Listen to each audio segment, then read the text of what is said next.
Hi students, welcome back to our channel. आज के lecture में हम लोग वुड्स डिस्पैच की बात करने वाले हैं। तो वुड्स डिस्पैच सबसे पहली बात किसने दिया था? Sir Charles Wood. ठीक है, उनकी एक पिक्चर मैंने यहाँ अटैच की है आपकी रेफरेंस के लिए। तो सर चार्ल्स वुड ने 1854 में ये वुड्स डिस्पैच दिया था। अब ये क्या होता है, इसके लिए आपको एग्जाम में क्या लिखना है, जल्दी से वो देख लेते हैं। तो मिस्टर चार्ल्स वुड कौन थे? He was the chairman of the board of control.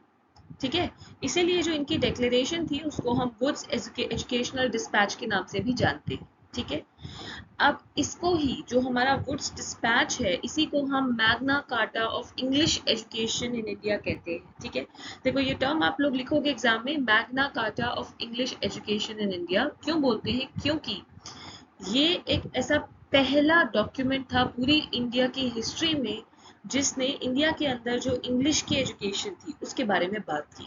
ठीक है, तो आपको दो बातें समझ में आई। मिस्टर चार्ल्स वुड थे जिन्होंने ये वुड्स डिस्पैच दिया था इन द ईयर 1854 और ये एग्जिस्टेंस में आया था 16 जुलाई को। तो हम इसके लिए लिखेंगे चार्ल्स वुड ने दिया था इन द ईयर 1854, 16 जुलाई 1854। इस और वो थे कौन? He was a chairman of the board of control. ठीक है, और हम वुड्स डिस्पैच को Magna carta of English education कहते हैं। क्यों? क्योंकि ये सबसे पहला ऐसा डॉक्यूमेंट था इंडिया की हिस्ट्री में जिसने इंग्लिश एजुकेशन की बात की थी इंडिया के अंदर। ठीक है, आगे चलते हैं। It contained a scheme of education for all the Indians, यानी इसके अंदर जो एजुकेशन स्कीम थी वो सभी इंडियंस के लिए थी। ठीक है, काफी कॉम्प्रिहेंसिव थी वो, जिससे वो हमारी गवर्नमेंट, लोकल गवर्नमेंट सबको एक कुछ चीजें सजेस्ट कर रही थी रिगार्डिंग एजुकेशन। ओके, देखो ये सबसे पहली बार था हिस्ट्री में कि इंडिया का जो पार्लियामेंट है उसने जो ये इंडियन एजुकेशन के डेवलपमेंट का मुद्दा है उसको सीरियसली और सिंपैथेटिकली लिया और उसके बारे में कंसिडर किया। ठीक है, उसी के चलते सेपरेट डिपार्टमेंट बना, यूनिवर्सिटीज कॉन्स्टिट्यूट हुई, इस्टेब्लिश हुई। कहाँ कहाँ पे? कैलकाटा, बॉम्बे एंड मद्रास। CBM है ना, तीन मेन जगह है ना, कैलकाटा, बॉम्बे, मद्रास में यूनिवर्सिटीज एस्टेब्लिश हुई, ट्रेनिंग कॉलेजेस खुले टीचर्स की ट्रेनिंग के लिए। ठीक है, स्कूल्स और कॉलेजेस के नंबर बढ़ा दिए गए। और जो हमारा वुड्स डिस्पैच है वो ज्यादातर किसकी बात करता है? मास एजुकेशन की।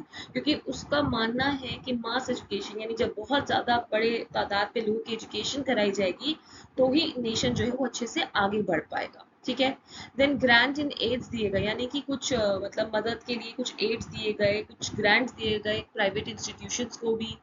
देन ऐसी फैसिलिटीज बनाई गई जिससे टेक्निकल इंस्ट्रक्शन, टेक्निकल एजुकेशन और फीमेल एजुकेशन को बढ़ाया। तो अगर हम क्विकली रिकमेंडेशंस बताएं वुड्स डिस्पैच 1854 की, तो सबसे पहली बात, ये एक 100 पैराग्राफ की लंबी रिपोर्ट थी जिसमें सारे इंपॉर्टेंट एजुकेशनल पॉइंट्स को कवर किया गया, उनसे डील किया गया।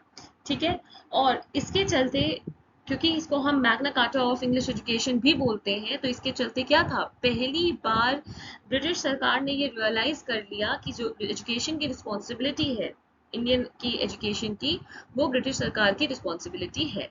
ठीक है, एम क्या था एजुकेशन का? एम ये था कि लोग जो है वो इंटेलेक्चुअली, मॉरली उनका कैरेक्टर जो है वो डेवलप हो जाए। ठीक है, कोर्स ऑफ स्टडी की मैं बात करूं तो हाँ, मिस्टर चार्ल्स वुड ने रिकॉग्नाइज तो किया कि संस्कृत, अरबिक और पर्शियन जो है वो काफी यूजफुल है और उनको हमें अपने रेगुलर इंस्टीट्यूशन में सब्जेक्ट्स की तरह जोड़ना चाहिए। लेकिन फाइनली लॉर्ड मकॉले की तरह उन्होंने भी यही कहा कि हाँ, वेस्टर्न एजुकेशन जो है वो इंडियंस के लिए ज्यादा जरूरी है। मीडियम ऑफ इंस्ट्रक्शन की बात करें तो ये बहुत यहाँ पे क्लियर बात है कि उन्होंने इंग्लिश को as a medium of instruction जो है वो करार किया। डिपार्टमेंट ऑफ पब्लिक इंस्टीट्यूशन की बात करें तो वर्ल्ड हेल्थ ऑर्गेनाइजेशन ने ये डिक्लेयर किया कि सभी प्रोविंसेस के जो डिपार्टमेंट ऑफ पब्लिक इंस्टीट्यूशन है उन्हीं को अपने हाईएस्ट ऑफिशियल्स को डायरेक्टर ऑफ पब्लिक इंस्टीट्यूशन या इंस्ट्रक्शन बना देना चाहिए। ठीक है, एस्टैब्लिशमेंट ऑफ रेगुलर इंस्टीट्यूशंस की बात करें तो इन्होंने बताया कि कैसे हायरार्किकल सिस्टम हमको रखना है एजुकेशन के अंदर, यानी प्राइमरी, फिर middle school, then high school, then college, university, यानी प्रॉपर हमको एक तरीके का रेगुलर इंस्टीट्यूशन की हायरार्की एस्टैब्लिश करनी है। ग्रांट एड सिस्टम, जैसे कि मैंने आपको बताया, प्राइवेट इंस्टीट्यूशंस को फाइनेंशियल सपोर्ट दिया गया जिससे मास एजुकेशन जो उनका मोटिव है वो फुलफिल हो पाए। Then the training of teacher, teachers की अच्छी ट्रेनिंग कराई जाए जिससे वो अच्छा इम्पैक्ट कर पाए। एजुकेशन फॉर विमेन, ये बात आप याद रखिए कि जो हमारा वुड्स डिस्पैच है उसने काफी फोकस किया था विमेन की एजुकेशन के ऊपर, टेक्निकल एजुकेशन, ठीक है, टीचर ट्रेनिंग, और साथ ही साथ में वोकेशनल एजुकेशन, इस पे बहुत ध्यान दिया कि किस तरीके से वोकेशनल एजुकेशन स्कूल्स और कॉलेजेस में दी जा सके। Then encouragement to the oriental education, यानी कि ऑल्दो इनकी रिपोर्ट ने वेस्टर्न एजुकेशन को सपोर्ट किया और as a English medium, but yet इन्होंने इंडियन लिटरेचर की बात की, उसकी डेवलपमेंट कैसे कर सकते हैं उसके ऊपर भी रिकमेंडेशंस दिए। एजुकेशन एंड सर्विसेज की बात हो तो मिस्टर वुड ने क्या बोला, मिस्टर वुड के डिस्पैच में उन्होंने क्लियरली लिखा है कि जब भी हम गवर्नमेंट एग्जाम के लिए कैंडिडेट सिलेक्ट कर रहे हैं तो उनकी एकेडमिक क्वालिफिकेशंस को भी हमें ध्यान रखना है, यानी एक ज़्यादा क्वालिफाइड इंसान को प्रेफर करना है as compare to a less qualified person. इससे हम एजुकेशन को, क्वालिफिकेशंस को सही उनकी जगह दे पाएंगे।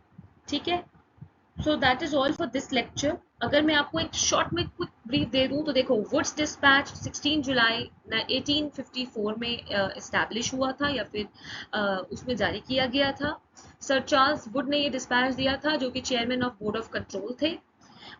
वुड्स डिस्पैच को हम Magna carta of English education India कहते हैं, क्योंकि ये सबसे पहला डॉक्यूमेंट था जिसने इंडियन एजुकेशन के अंदर इंग्लिश की बात की। ठीक है, उसके बाद में आप लोग इसमें देखिए कि इन्होंने किस पे स्ट्रेस किया, फीमेल के एजुकेशन पे स्ट्रेस किया, vocational education, technical education, teacher training, साथ ही साथ इन्होंने ग्रांट्स दिए, फाइनेंशियल सपोर्ट दिया प्राइवेट इंस्टीट्यूशन को। ठीक है, देन आपकी बात करूंगी मैं, इन्होंने क्या बोला, हायरार्की होनी चाहिए एजुकेशन के अंदर, कैसे प्राइमरी स्कूल, मिडिल स्कूल होने चाहिए। देन इन्होंने बोला कि एजुकेशन जो है वो सेक्युलर होनी चाहिए, यानी एजुकेशन के अंदर सेक्युलैरिटी रहनी चाहिए। ठीक है, इनके चलते अब इम्पैक्ट जो इनके चलते आए थे वो ये आए थे कि यूनिवर्सिटी जो थी कैलकाटा, बॉम्बे और मद्रास में स्टैब्लिश हुई थी। काफ़ी सारे टीचर की ट्रेनिंग्स के लिए ट्रेनिंग सेंटर्स ओपन हुए थे।